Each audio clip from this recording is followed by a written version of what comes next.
Yes. Okay, thank you very much. Good morning, afternoon, evening to everyone. Thanks for joining us from all around the world, and we assume more people will be joining us as we get started, so this is great. And as Eva said, we do mean this to be an interactive session, so we will be pausing the slides, and you can use the chat feature or raise your hand if you have a question, and we'll take care of that. So we have a number of the DLEC, the Developing Local Extension Capacity Community of Practice members attending, as well as people from the core team. That's myself, Kristen Davis. I'm with IFPRI and I'm the project director. We also have Alex Dunlop from Digital Green, who will be speaking. Karin Lyon, Suprita, and then Eva are also on the line from Digital Green. And by way of overview, DLEC is in the middle of, almost in the middle of our first year. In March, the end of March, we'll be halfway through year one. And a lot has been accomplished. We feel like we've been working a lot and seeing a lot of action, but there is a lot more to do. And we wanted to pause, almost midway through and share with our community of practice what we're learning as we go, but also to engage with you as the community of practice, both to inform you and to share with what we are learning, but also to see how you can participate and get feedback from you on what you're learning on the same topics in your organizations and your programs. And we would love for more organizations and individuals to join the community of practice as well. So let me see if I can move my slide. Great, good. So our agenda is to present to you some of the preliminary findings. We've been conducting a number of diagnostic assessments, and we've also started some on-the-ground engagements in a couple of countries. So Alex and I will be sharing about that. Then we want to discuss with you future DLEC project engagements, what's going to be happening, have a little discussion on upcoming travel, upcoming events where we might meet each other and continue sharing, and then just see how you can contribute as well. So we are looking for evidence of what's working in extension and advisory services in our projects and programs. And we want to find out from you as we go through this webinar, what are some learning questions that you personally want answered in your own programs and projects. And then these could inform future activities of DLEC as we move forward from year one. So I'm going to start with the now famous adapted best fit framework for designing and analyzing extension and advisory services. This has been published in a paper that you can see the quote below. But this best fit framework does guide both the DLEC diagnostic work and also the pilot engagements that we are doing. And what this framework does, it shows the role of extension and advisory services. It's really in column 2. In an impact pathway from the overall framework that you see in the first column, the conditions of the frame conditions, to the extension and advisory services themselves. And then we move on to the performance of the advisory services, that's box L. And then how farmers and other people in rural areas respond to the advisory services information and advice, leading ultimately to impact. So that's the results framework that we're looking at. And in DLEC, we're focusing really on the extension and advisory services characteristics themselves. These are these boxes F, G, H, I, J, and K, which really focus on the characteristics, the governance structures and the policy environment, which includes partnerships, linkages, and networks, the organization and management capacities and cultures, that's the personnel, their incentives, the infrastructure, etc. We have the advisory methods, whether you're using mass media, radio, ICT methods, demonstrations. And then we focus on 3 other areas that include market engagement, livelihood strategies, and then community engagement, because these are all areas where extension and advisory services can help farm households to improve their livelihoods. So this is just a quick overview of the framework, and we do present our findings by these 6 areas, so you'll be hearing more about them. But I would like to first stop and remind you of the purpose of the diagnostics that we are doing in many of the Feed the Future countries. And our very first objective is really to integrate evidence-based approaches to relevant, effective, and sustainable extension and advisory service systems into USAID and into other programming. So implementing partners of USAID, governments, other partners who are working in extension and advisory services. So what we want to do here is really to identify opportunities and leverage points to catalyze change.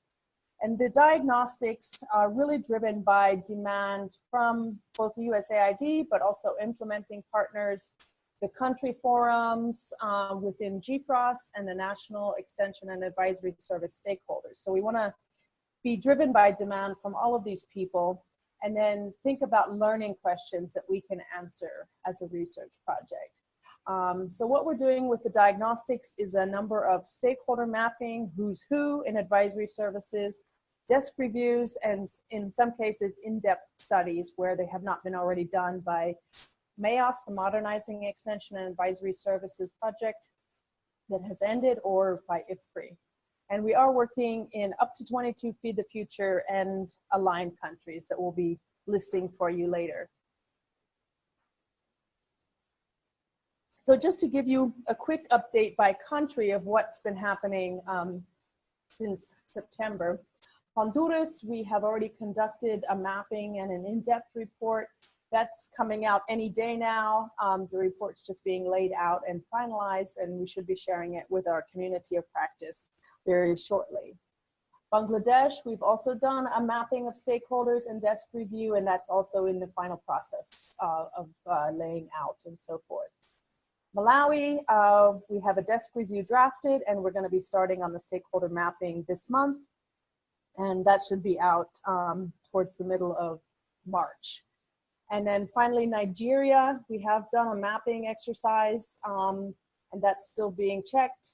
And there's an in-depth report that's in process. We'll have that out probably by early March, and then we'll soon thereafter share it with the rest of the community of practice from DLEC. So those are the main countries that we've been working on the last few months. In future, and this is an area where we can pause for questions and maybe some contributions from all of you. There's a list of countries here where we are intending to work or interested to work, or we've had interest expressed from the mission or people working in the country. But we're looking for extension and advisory services EAS experts who could contribute to either to diagnostics in these countries or any other sort of support. We're also looking to see if any of you have a project or a program on EAS in any of these countries. So we're looking for either expertise, information, project studies, documents, or anything. So Eva, let me give it back to you as the host and see if there's anyone who wants to contribute at this point in time. Sure, please you feel free to use the chat feature or raise your hand and we will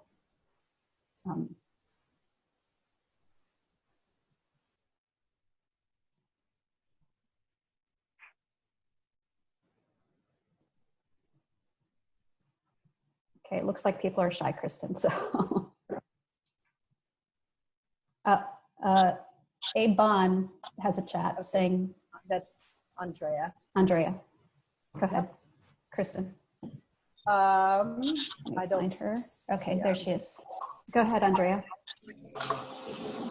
Oh, thanks for unmuting me. Well, I just wanted to say that Ingenious, which is an offspring of the MEAS project, and which will run until early next year, we're working in Tajikistan, Sierra Leone, Uganda, Zambia, Nepal, and probably also Liberia a little bit this year. So we'd be very happy to share information on those. Okay, thank you, Andrea. Andrea. And Ben. Yeah, Benjamin, okay. Go ahead, Benjamin. Just to say that the technical assistance facility run by TechnoServe out of South Africa, we've got projects in Zambia, Sierra Leone, Ethiopia, Malawi, and as well Madagascar and Burkina Faso. Great. Thank you. And Renee?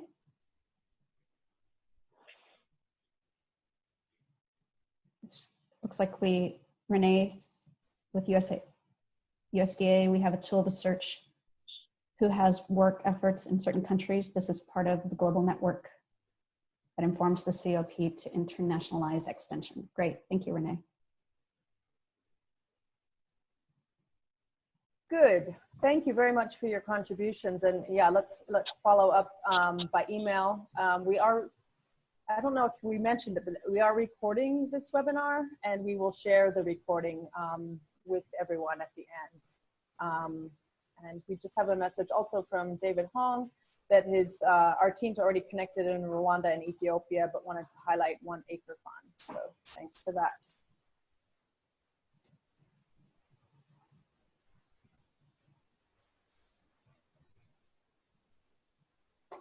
Good.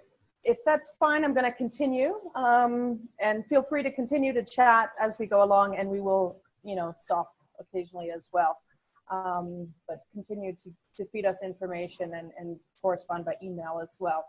We wanted to next share some findings across those 6 themes, those 6 characteristics of extension and advisory services.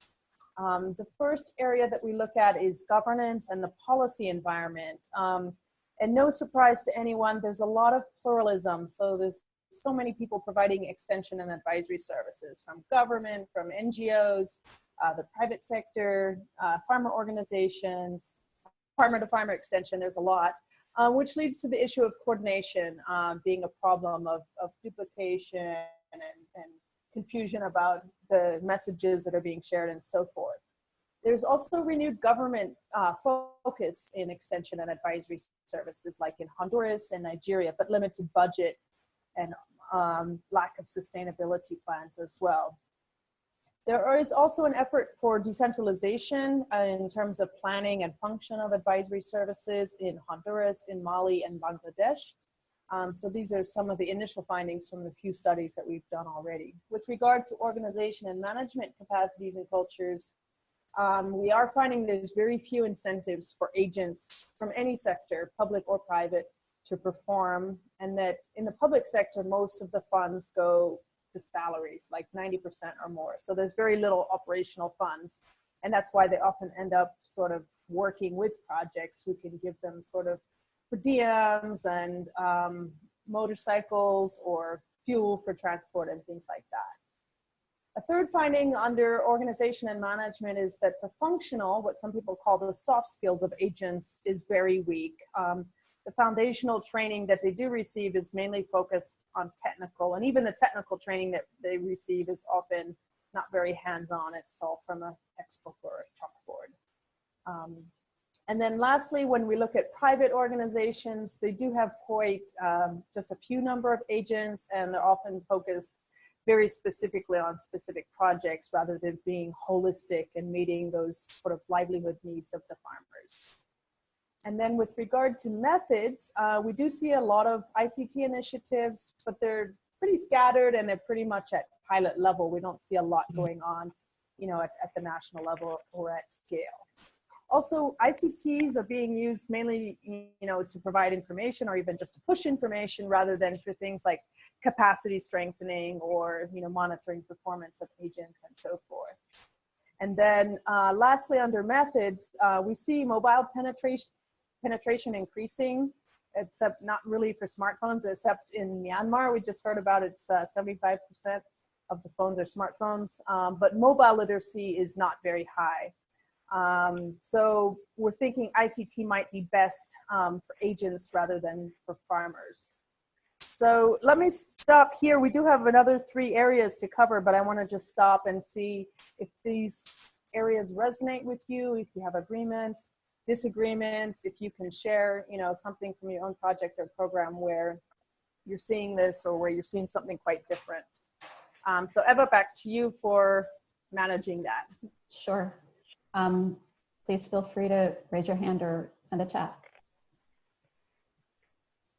And I'd like to thank Siddiqui, Paolo, and John for their contributions earlier as well.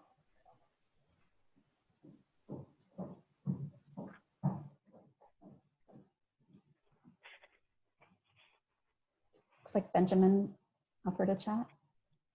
I'm unmuting you, Benjamin. Yes, just to share a bit, it's true that often the private sector-led extension services are a bit too specific because they're usually sponsored by one company. And through two projects, especially one in Madagascar, we've been looking at a more holistic approach in terms of the crops that are supported, but also the pool of private companies supporting farmers so that farmers can actually choose.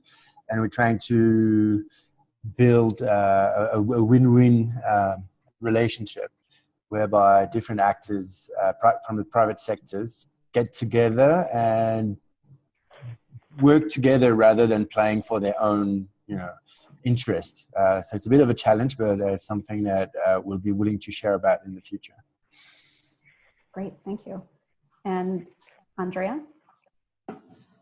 Well, I don't actually need to say much. I just wanted to say that this resonates with me.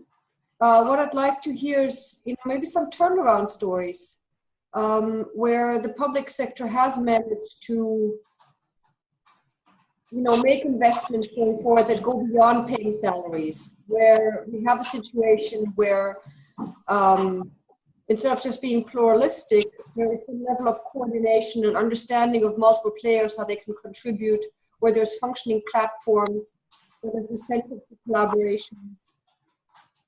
Thank you.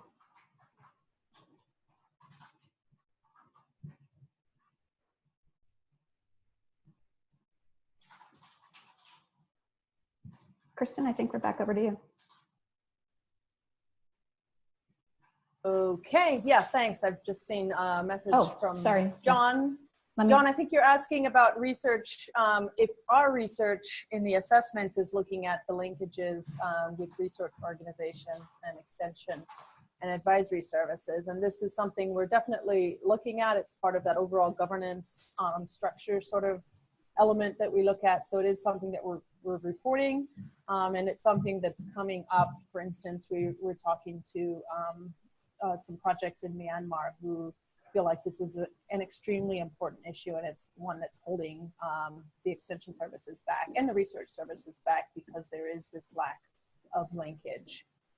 So as we go forward, yeah, let's answer some of the questions that people are raising in the chats. Vicky's asking if there's examples of countries where they have been successfully coordinated. This is exactly the kind of thing we're looking for. So please do let us know about this. And as Andrea said, let's look at people doing things differently and being innovative. So please continue to chat on that while I continue in the next three areas, which are, let's see if I can move the slides, market engagement, the livelihood strategies, and community engagement. So in these areas, we're looking at the findings that with regard to market engagement, we do see a lot of value chain focus in the projects and programs in the countries that we've been working in. So it seems to be an important area of extension these days. However, when you're looking at value chain issues, the access to finance and inputs is most always a constraining factor, and that's especially so for women farmers. So that's a big issue that needs to be sorted out, and that goes back to your overall policy environment and the overall agricultural innovation system and so forth. We do see that agri-dealers are playing an important role, but their capacity could be improved, and we could think about more certification mechanisms for them so that they're trusted and they're well qualified to do the work that they're doing, because they're often the main people that are interacting with farmers and providing them with advice and so forth. Moving on to livelihood strategies, we do see some examples of gender sensitization, gender transformative approaches, nutrition projects, but they're often, mainly in special projects. They're not always mainstreamed. I think Malawi is making some special efforts to mainstream this a bit more, and maybe some of you can respond on that. There's another issue with regard to climate smart agriculture. This is often not included in the curriculum. And as John had earlier mentioned, the link between the research and the extension services in this regard is quite weak. So that's something that needs to be improved. And then finally, with regard to community engagement, I mentioned female farmers earlier. Not only do they have poor access to finance and inputs, but just accessing, seeing an extension agent, receiving extension information, whether it be by radio or face-to-face or whatever, and technology. So they have quite limited contact with extension and advisory services. And I'm sure that Andrea and the others working with the Ingenious program can tell us lots of exciting things about that and ways that this is trying to be improved across the board in many of the Feed the Future countries. And then finally, with regard to community engagement, we do still see a lot of marginalized groups, whether it be the landless, women, youth, pastoralists, minority ethnic groups, and so forth. So these are still areas where, you know, extension needs to be improved. So I'm going to stop once more, pass it to Eva, and then we'll talk about some highlights by country. Thank you. Anyone, please feel free to chat and raise your hand. For those of you on the phone, I'm unmuting you. So since you do not have those features, you can contribute.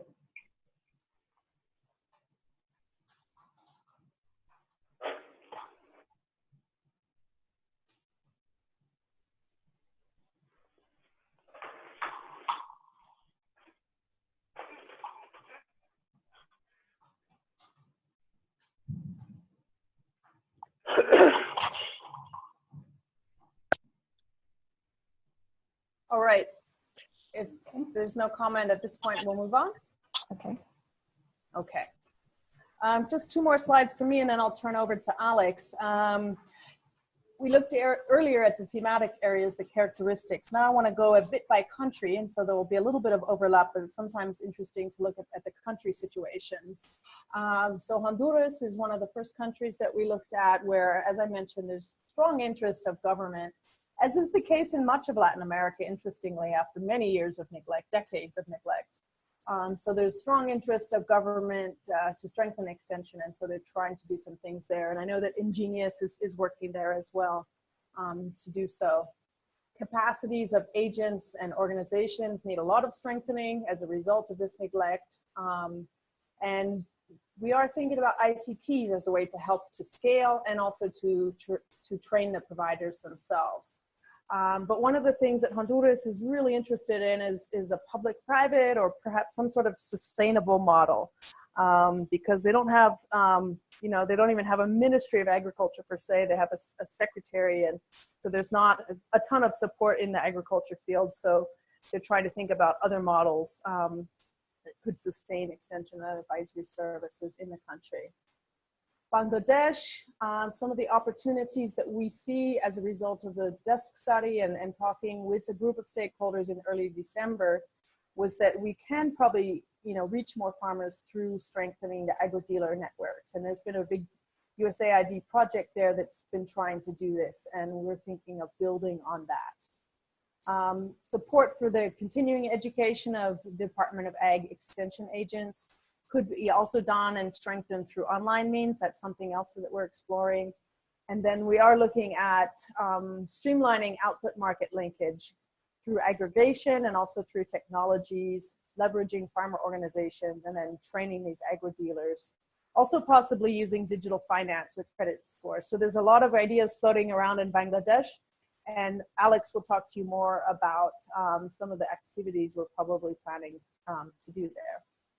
Ethiopia's country, we're sort of in the middle of a desk review on, and all of the partners have a lot of experience there. So we're sharing some general findings from Ethiopia as well. Excuse me. The Ethiopian public extension system is huge. They're quite rich in human resources. Whether they have, you know, capacities and offices and transport is another issue, but that is an opportunity that we see in Ethiopia. And they have been trying to reform extension quite a bit to make it more pluralistic, innovative, and market-oriented. So we're seeing the opportunity in Ethiopia to invest in research, monitoring, and evaluation, both to improve programs and to improve content. I'm going to just cover the rest of the countries and then move over to questions once again. Yeah. There's a question from Andrea on Bangladesh. Do you mean the AIP project, CNFA? Do I mean the AIP project? Mhm. Yes. And then there's another one from Vicky. Can we get examples of how ICT is being used to train EAS providers? Yeah, this is actually, Vicky, an idea for moving forward. It's not something currently happening now. So these are both findings and opportunities. So sorry if there's some confusion there. But it's certainly an area where we see opportunities. Maybe Andrea or somebody who's been working with the previous MAOS project could talk a bit more about equipping extension agents with the tablets. I think this was happening in Kenya and Zambia and maybe some other countries, but let's just go through Malawi and Nigeria, and then we'll pause again for some discussion. So Nigeria, there is a lot of new focus on agriculture and on extension by both the federal and the state levels. And then there's an idea that we could and should install a mechanism and also the capacity to coordinate these pluralistic extension providers, because there's a good number of them, and there's, you know, this federal system where there's a lot going on in the states, and there is a high need for coordination. And then we're thinking of also helping to sustain and scale EAS by integrating ICTs into the training, the certification, and the monitoring and evaluation of extension and advisory services. And then finally, Malawi, as I said, there's a lot of policies and guidance there with regard to extension and even things like nutrition and gender. But there is a need now for implementation. So going beyond the written documents and the ideas on paper to actually implementing this in the field and getting the management and the extension agents up to speed. There's a lot of lead farmers in Malawi, and that role could really be exploited to reach greater scale. There's several experts on the line who know a lot about farmer-to-farmer extension and lead farmers who could maybe chime in on this. And there is some good research out there by ICRAF and Steve Franzel, among others. And then finally, as I mentioned earlier, this issue of gender sensitization and nutrition elements in extension and advisory service pilot projects is something that could really be mainstreamed. So with that, I'm gonna stop my share and turn it back over for question and answer on these country highlights.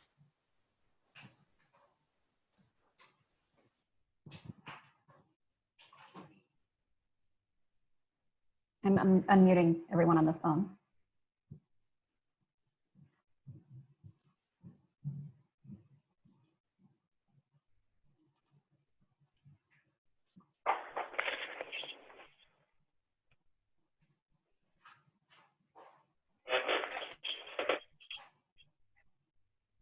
For those on the computer, please feel free to chat or raise your hand.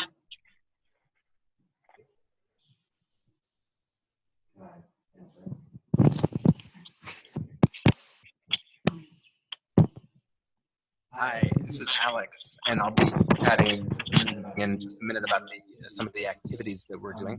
But Vicky, to your question about how ICT is being used to train providers, I think that in Bangladesh, what where diagnostics are uncovering is perhaps more of an opportunity than evidence. But outside of DLEC, Digital Green is using ICT to train extension providers in India and Ethiopia. In the case of in India, we have digitized some of the curriculum that we use to train extension agents who are not government employees, but they are through the state level NGOs with a mandate to provide extension. And we've put some of the training courses on, oh, I just got a chat that I'm echoing.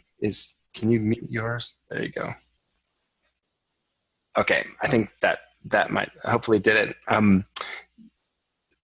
In India, we've digitized the training curriculum for and put it on, made it available online, and also using, in this case, video to train the extension agents. And we've done that on with thousands of trainers in Bihar and other states. In Ethiopia, we're working with the ministry to do something similar through the agriculture technology, technical and vocational education training centers, which are at the region level in Ethiopia, where they have adopted the curriculum to use video-enabled extension. And so we're providing content for the curriculum to train those providers.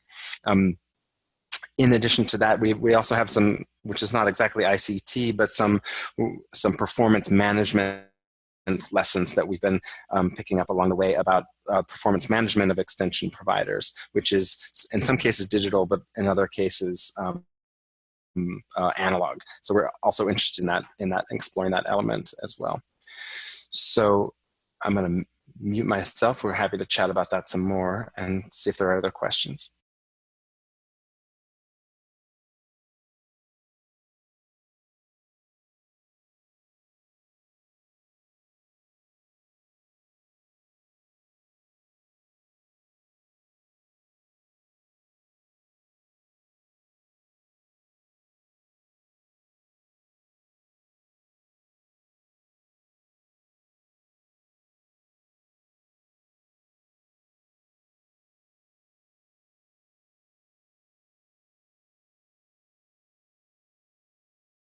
This is Kristen. Let me come in on a couple of comments. Hi, Paulo.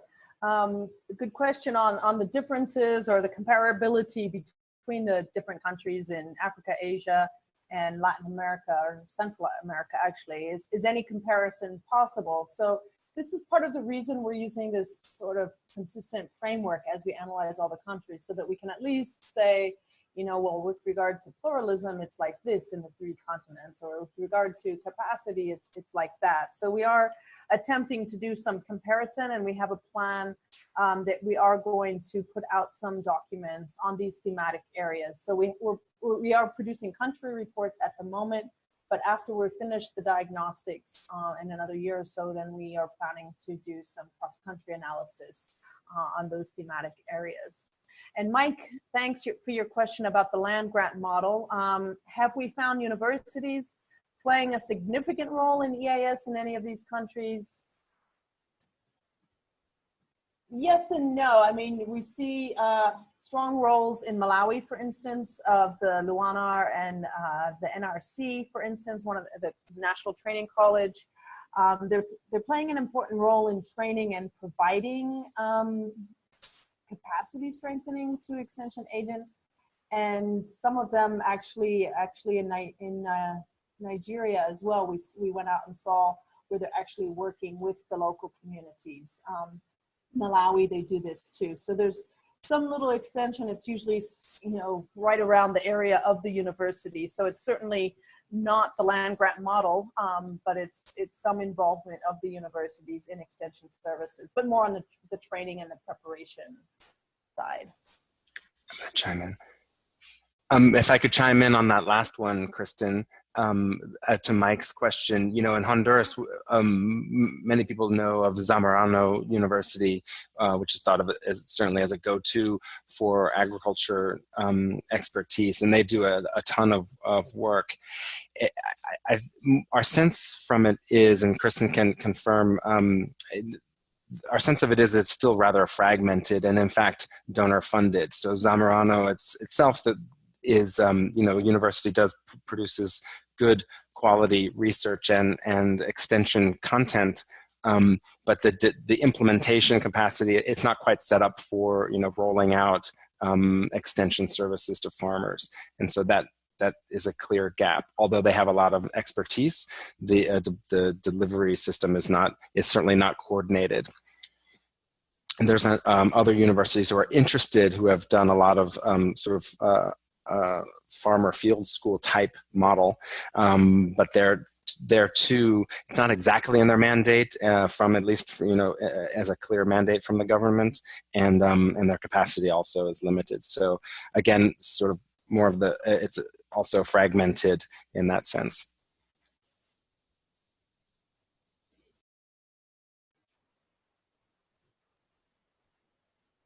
Alex, I'll share my screen if you're going to continue on now with the engagement. Sounds good. So you'll share you'll continue.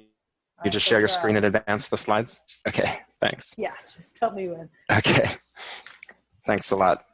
Hi, everyone.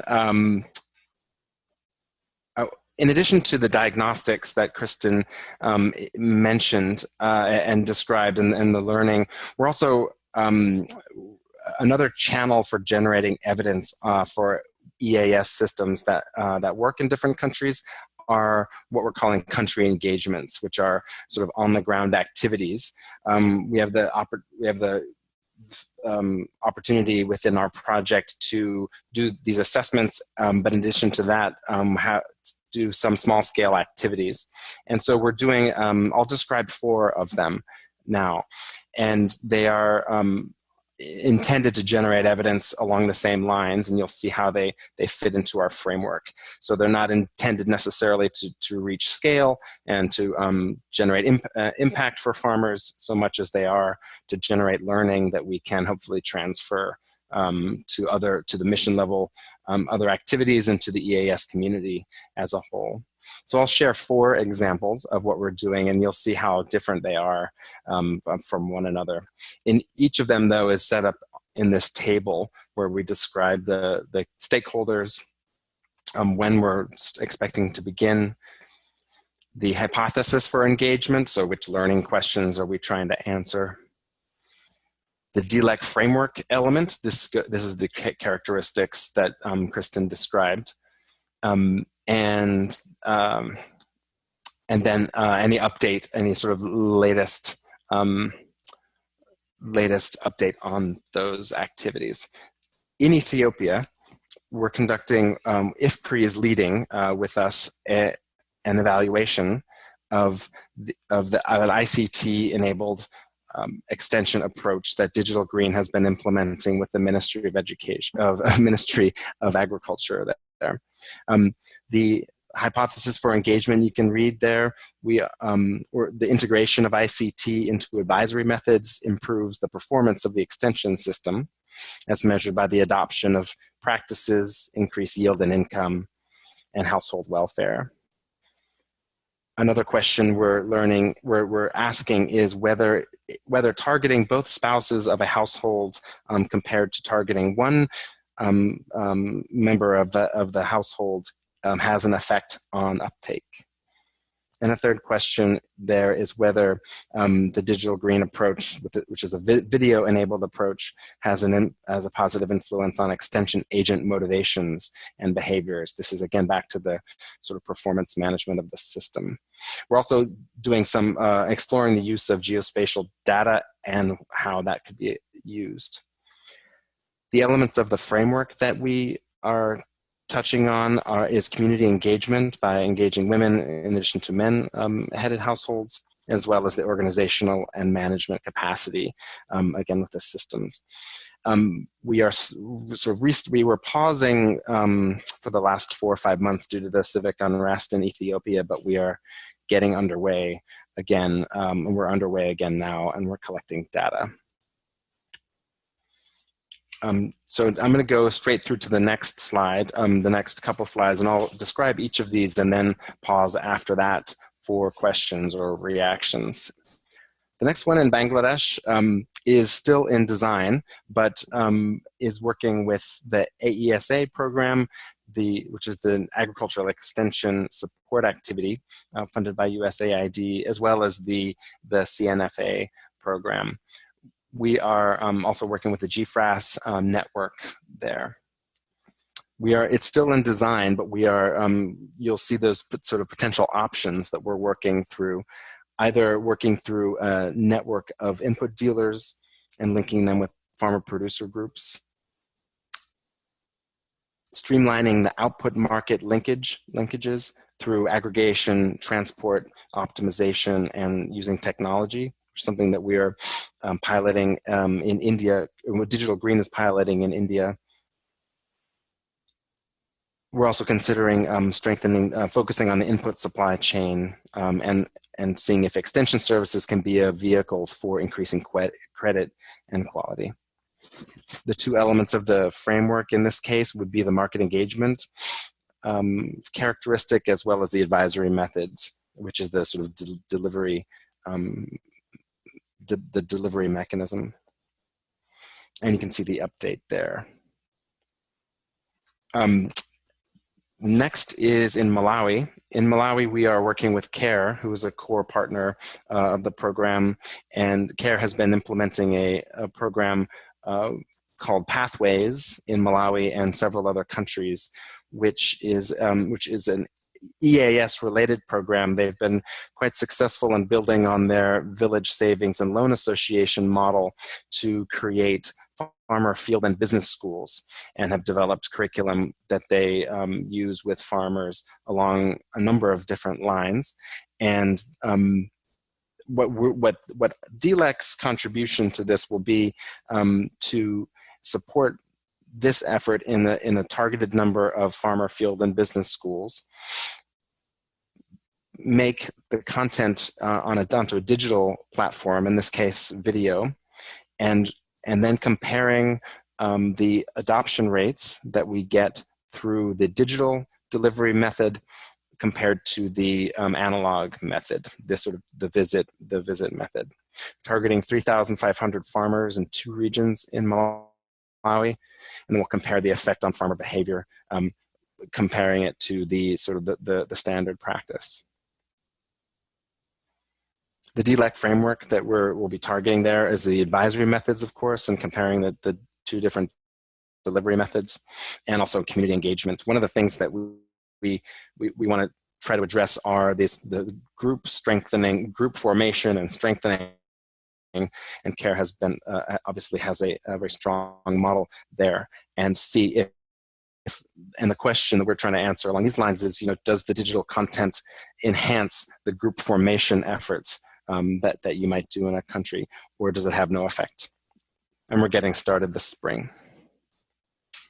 The next one in Uganda, this is very much in a sort of a concept stage, so can't vouch for it yet, but we are talking to the USAID mission, as well as IFPRI in Uganda, who has been doing some research on using technology, on using tablets to train farmers. And here we have a couple of learning questions that we are thinking about using. One is, again, with the gender-related question of not only the recipient of the information, but if the provider of the information is a female, if the gender difference there has an impact on uptake of the new practices, as well as yield and income. We're also looking to answer a question about, does the technology that you use to deliver a message have an effect on uptake or income or yield? And there we're going to be measuring video-enabled approach within IVR, which is interactive voice response.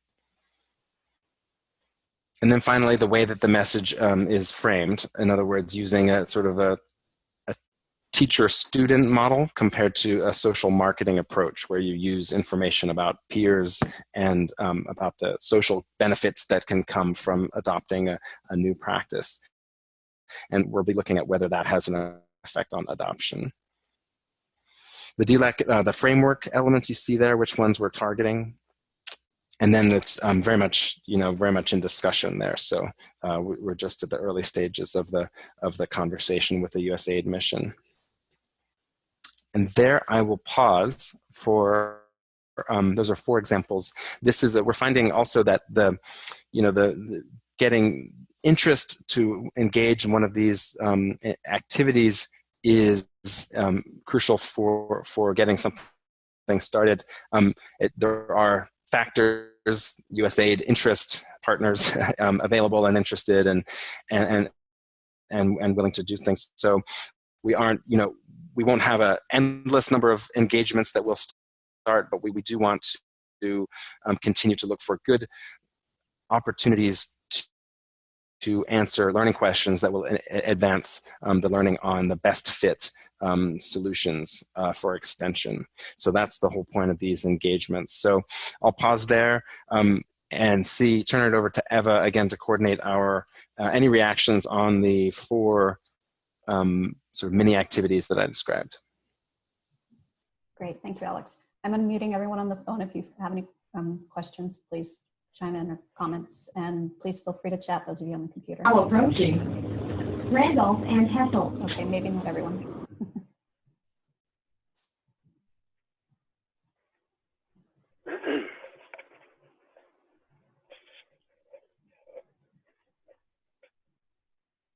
Any questions or comments? Excuse me, this is Kalim Kumar. Go ahead, Colleen. Can you hear me? Yes, go ahead, Colleen. Okay, the question I have, I think that earlier, I think Mike had asked a question about land grant colleges.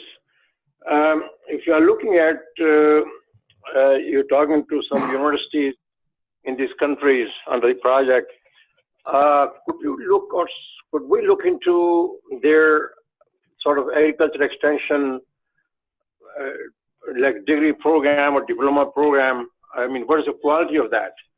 Because I feel that there's a lot of focus on the methodologies and trying to improve the performance of the existing extension force, which is good. But what kind of extension or future extension officers these universities are churning out? Because they keep feeding in to the system some sort of trained people or graduates who have really received very poor kind of training, you know, pre-service training, I should say, at the university level. I have visited a large number of agricultural universities in developing countries, and I found that the curricula are outdated, teaching methodologies are terrible, and there's little practical. It's all theory. So I think that is a sort of one of the root causes that's why we have sort of, you know, poorly trained extension agents. I think a good, strong preparation before they join service, or especially at university level, you know, when they're still students, it will go a long way. That will reduce your in-service training needs and cost. That's one point. And my second point, or the last point, is the career development opportunities. One reason that you see most of the extension agents in a fairly poor condition, I'm sure that many of my colleagues in Africa and Asia will agree with that, that they have very little opportunity for any, like, for example, study tours, even in country, let alone overseas. Their salaries are low and all those kind of things. I think that thing has to be looked into because, you know, it's like a dead end for many of them, and they depend only or mostly on donor-funded projects. It's like a breath of fresh air coming, and these people go there for training and training and training because it's give them certain kind of allowance to attend those training programs. But once the project is, you know, ends, you know, is finished, then that's, you know, back to, you know, a usual business. So these two things, you know, the pre-service kind of, you know, preparation at university level or college level, and number two, the career development opportunities, which are very, very low, if any, you know, in this country. So I think since we're talking of local capacity building, these two areas have not really received enough attention in the past, you know, through my working with FAO for more than 20 years. Thank you. Thanks, Kalim. That's an excellent point. And certainly we are looking at what their training is, what their preparation is, what continuing education there is, if any. But you're exactly correct. I mean, it's quite poor, and a lot more needs to be done. One of our core partners, GFROS, the Global Forum for Rural Advisory Services, has been working on this together with the Global Confederation on Higher Education and Research in Agriculture and RU Forum and others. But it's certainly an area that we could highlight some more.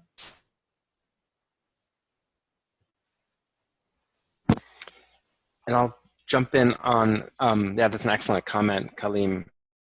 And I'll jump in just quickly on, so Vicky and Paolo had some questions. On the engagements, the public's extension system is one stakeholder, particularly in Ethiopia, where it's a very strong system, and that is the main system there, which is centrally planned and managed and funded.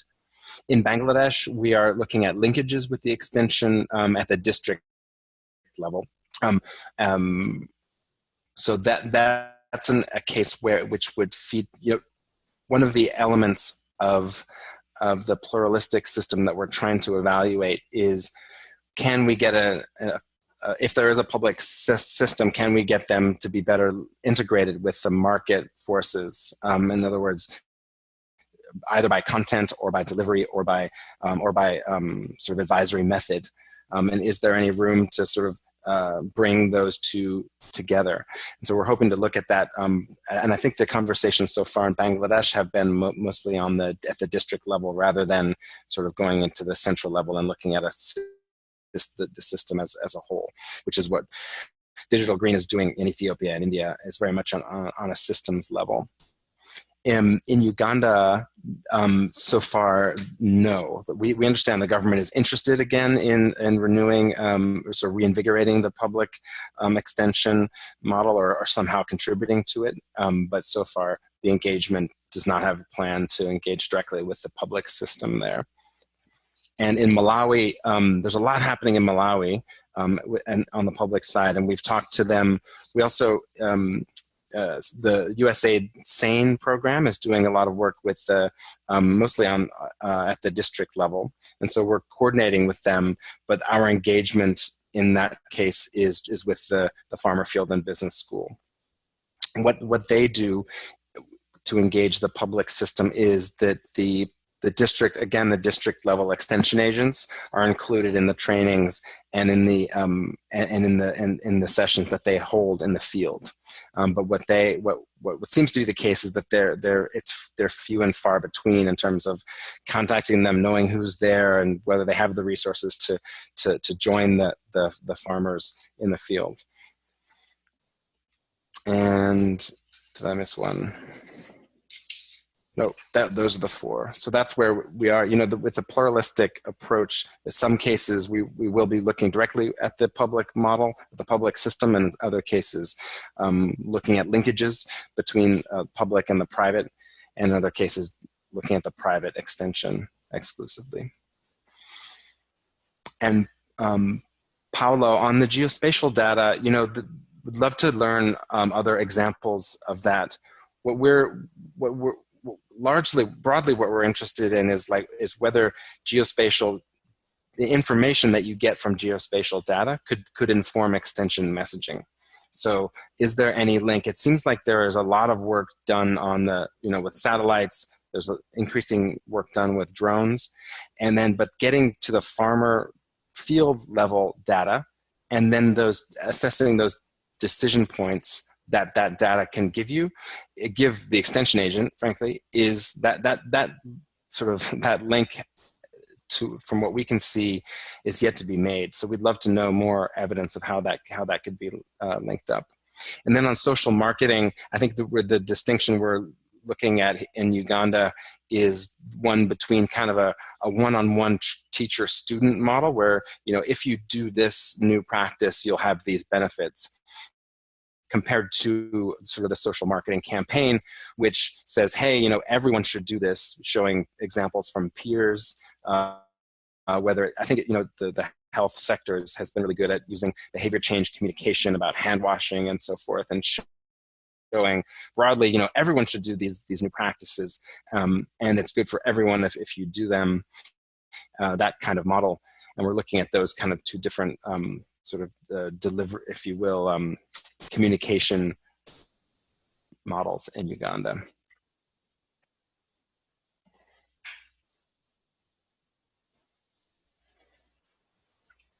Thanks, Tian, for your comment on your own work in Kenya with the multi-channel approach. And it would be interesting to share that with us so that we can see what that's all about. That's very interesting.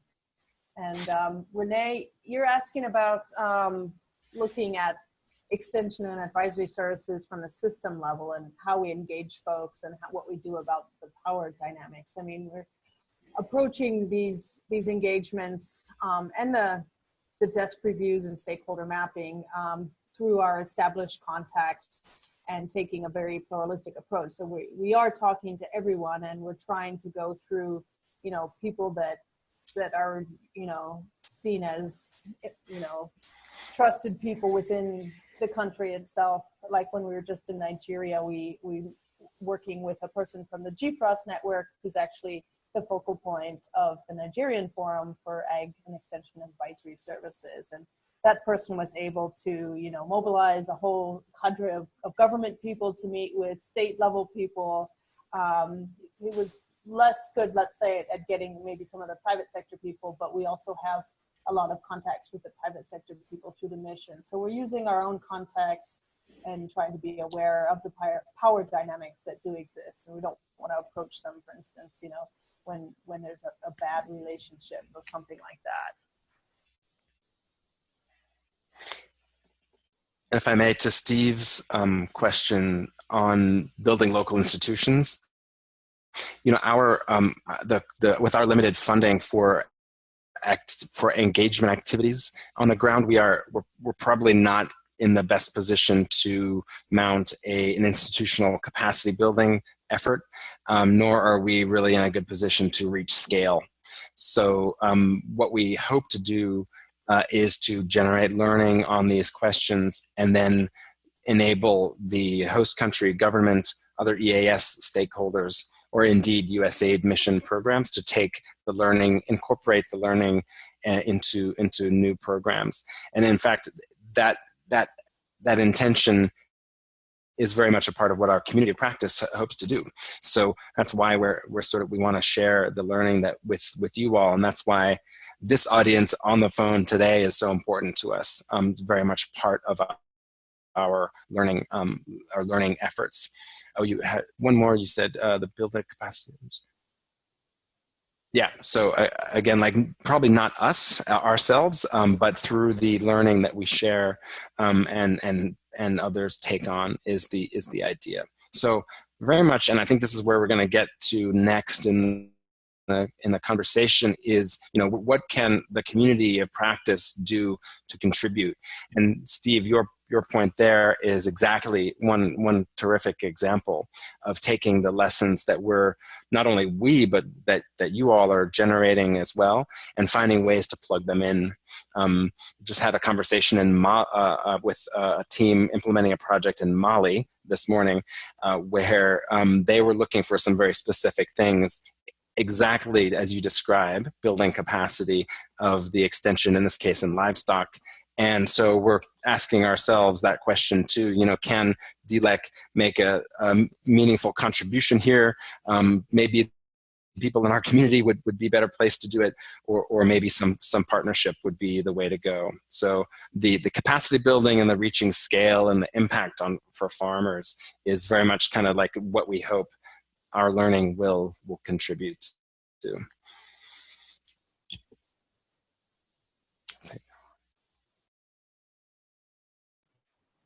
Okay, great. I think we can continue with the presentation. Kristen? Am I presenting the next slides? Okay. Hi again, everyone. Looking ahead now, we're looking at where the DLEC team is headed. And the first place is Myanmar. We have David Spellman from IFPRI, who's going on a scoping visit to look at the extension system in Myanmar. They have a new policy and a new ag strategy, and there's a lot of need to revitalize and strengthen the extension services there. So we'll be engaging with them and seeing what's possible and what's needed from the DLEC and how we can support. For Uganda, we will be visiting in March as well to work on the DLEC research that Alex has just described. Senegal, possible scoping visit in April, that's still being discussed. And we're considering in-depth assessments where we do travel to countries in Tanzania and possibly Kenya as well in the April-May period. Mozambique may have a trip in May to engage on the desk study and also with some of the local implementing partners there on some other USAID projects. So we're interested to know if you have projects and programs there, or if you will be in these countries or traveling as well. But let me first go over to the next slide about the events that are upcoming and see what we can do about that as well. So coming up in March, we have the Chicago Council Global Food Security Symposium. That's actually on March 29th in Washington, D.C.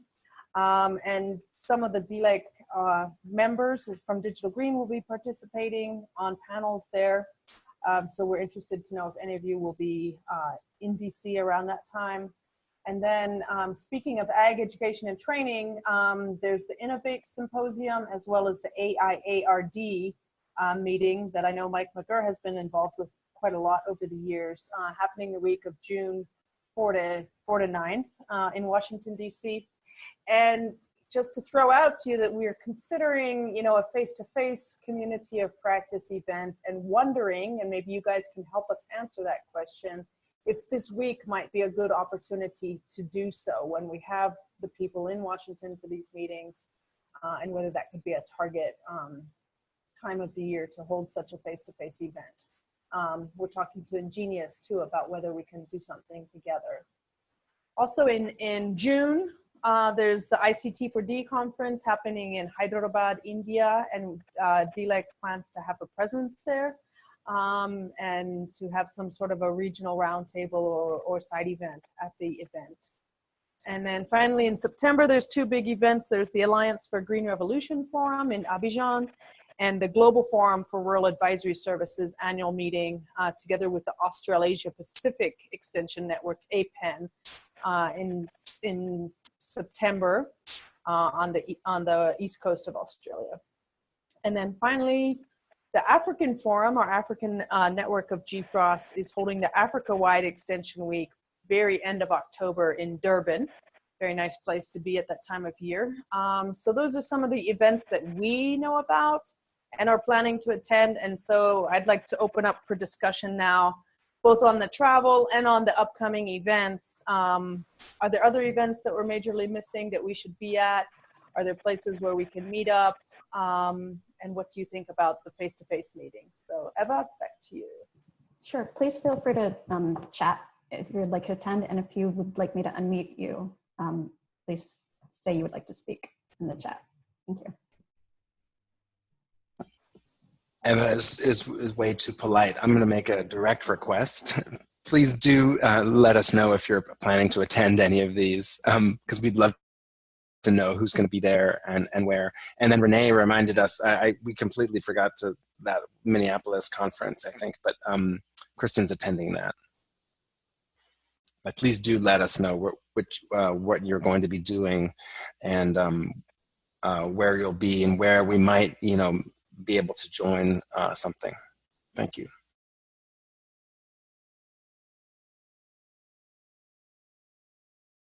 Also, thanks, Andrea. Yes, we did leave off the regional events that are coming up with Ingenious in Bangladesh in March, and then in the autumn, the northern autumn, in Honduras with Ingenious. What we'll do after this call is to assemble all of these events and share them in the notes so that everyone will get them. So if you don't capture everything here, don't worry, you'll see it again. Good.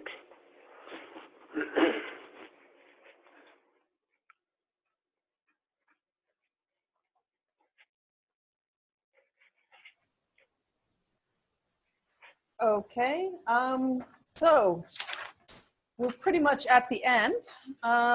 Feel free to do last chats, but we want to ask you as the last session of today, let me just move the slides here, on how you can contribute to the community of practice. So we've been asking this as we go along, and it sounds like you actually do have evidence and ideas on what works in the 6 areas, or what learning questions you would like to have answered based on the framework. Kaleem asked some good ones as well as others as well. And thirdly, are you interested to lead a discussion or an initiative on one of the 6 areas? We had a partner webinar just recently, and I know Farm Radio International was very interested to lead some discussions on ICTs for extension and advisory services. So these are the questions that we're looking for you to contribute to the community of practice so that we can gain this evidence on what works in extension and advisory services and how they can improve the lives of small-scale farmers around the world. So back to Eva. Hi, everyone. Again, please chat your questions, and if you would like to speak, just let me know that you'd like to speak and I'll unmute you. For those of you on the phone, you should be unmuted if you want to contribute.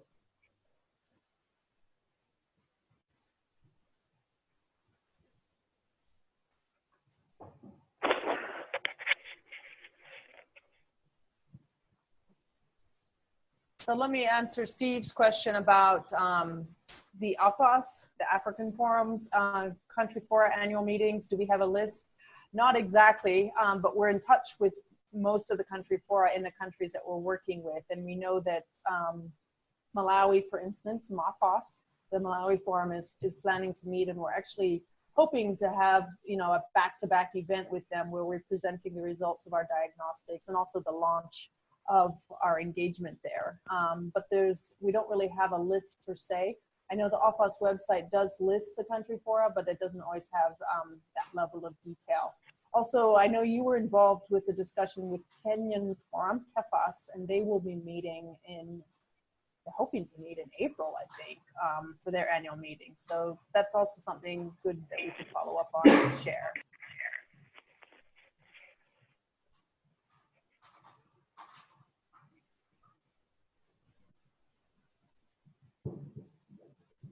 And to Benjamin, maybe we could think about a side event or some sort of presentation at the AFAS meeting in Durban, because we've just actually released a call for contributions. I'm on the local organizing committee, so that might be something important to share, so we could talk more about that.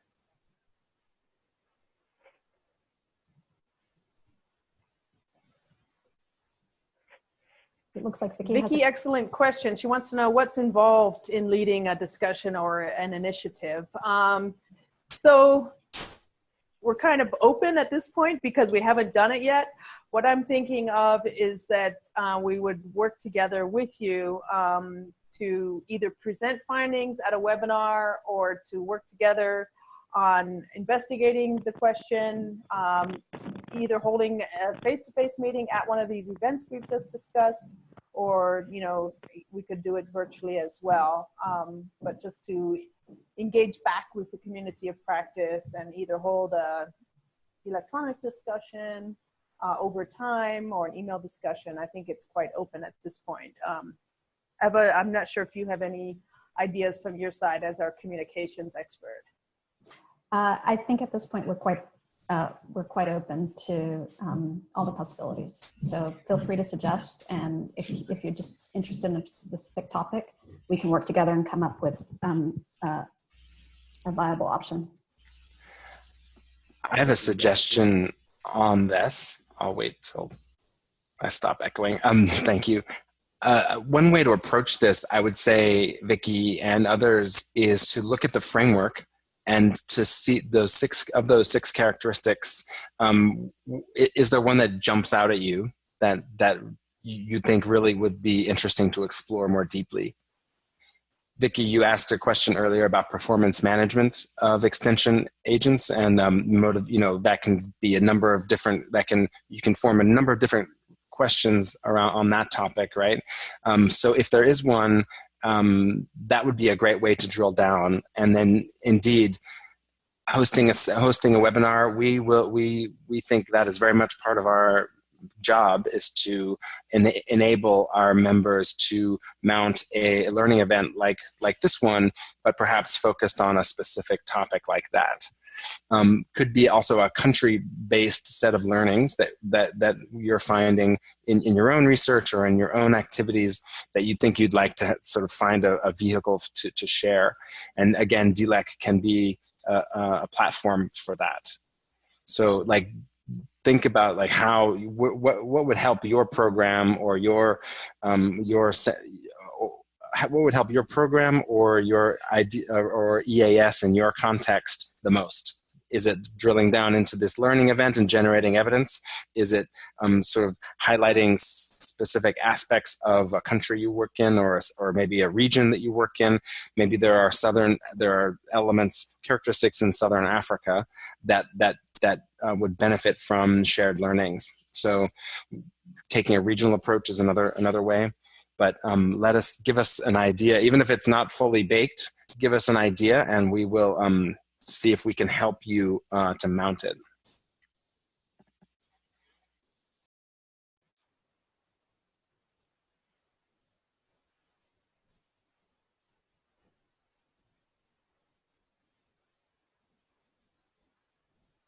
Okay, I hope that answered everyone's questions about what leading it is all about, and certainly we can engage more with you on that. So please continue to engage with us by email, phone, face-to-face, whatever. If you have ideas, if you have evidence, if you're interested. Tian, you asked about sharing the country reviews, and definitely these are going to be public goods. We're just finishing formatting, and once that's done, it'll be shared with the community of practice, put on the website, and shared via social media and other ways too. So we'll definitely be sharing those. Just in summary, and as we wrap up, I just wanted to mention, what our take-home message is. We talked a lot about the 6 different areas and what we're learning in the different countries and what we're planning to engage with.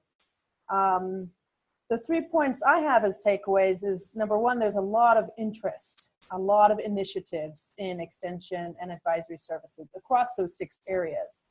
But as you see in the slide here, we really still needed a lot of evidence on what works. And so we do need you to share. For instance, we've seen that there's a farm radio report on what's the potential for interactive radio to improve accountability, an example from Tanzania.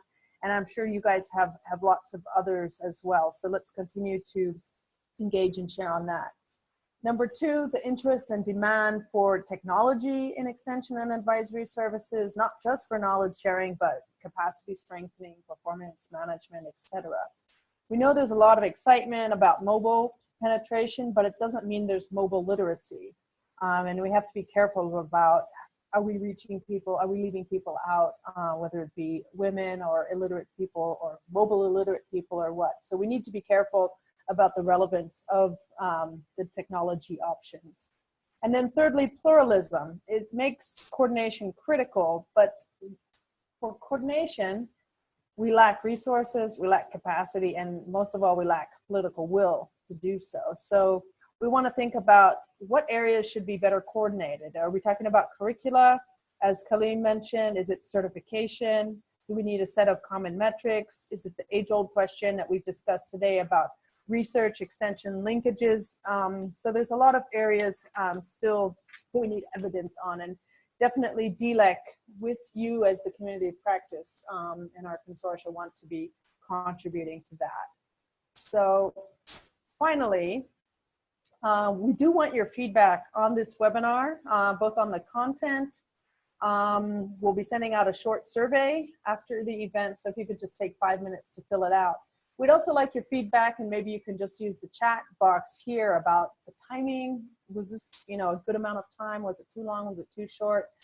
The time of day, is it good or bad for you? The platform itself, how did you find that? And the format of the webinar with, the continuous interaction. So let me just open it back as we close now for any final comments from my team, the Digital Green team, or any of you guys on the line as well. Thanks a lot.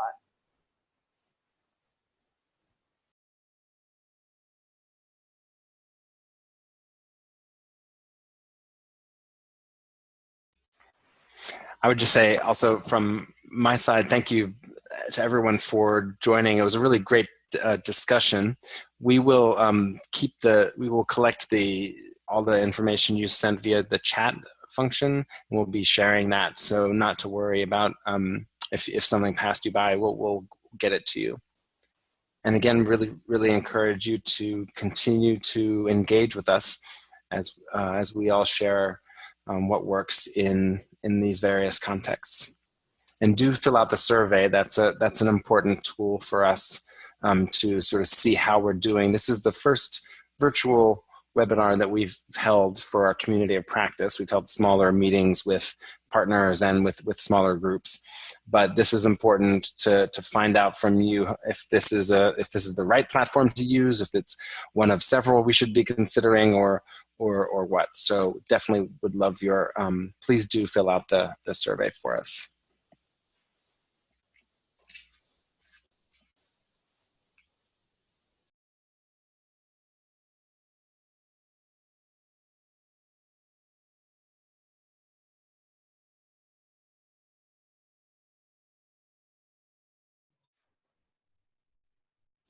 Great. Thank you, everyone, for contributing. And we'll hope to hear from you soon. And we definitely will be in touch for other COP interactions.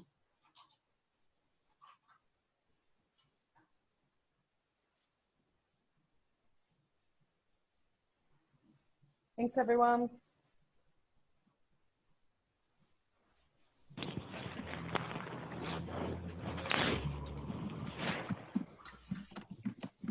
Thanks. Bye.